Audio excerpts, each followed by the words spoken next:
Hi guys, welcome to Travel with Austin. I'm Austin. Today I'm here in Dresden, Ohio, and we're going to be taking a look at the Dresden Suspension Bridge. Now, this bridge was built in 1914, and it used to be how 208 crossed the Muskingum River, which as you can see is right over there, and it's actually flooding right now. This park is actually shut down currently because of the flooding, but the cops have already been by here, and they didn't seem to care that I was down here, so that's pretty cool.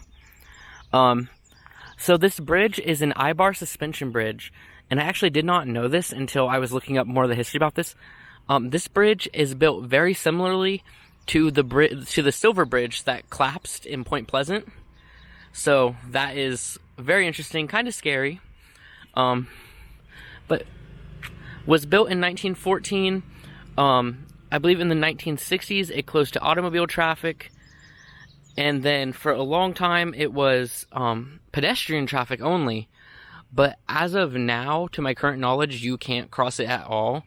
It is a historical landmark now, which is very nice.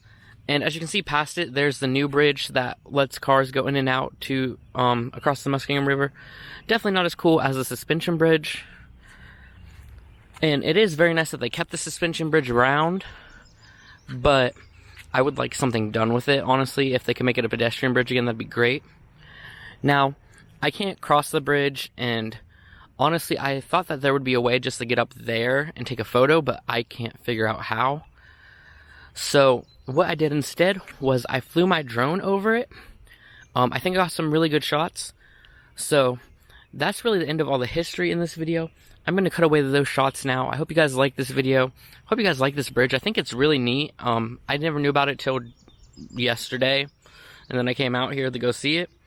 So anyway, I hope you guys like this video, and I hope you guys enjoy these drone shots. Thank you for watching.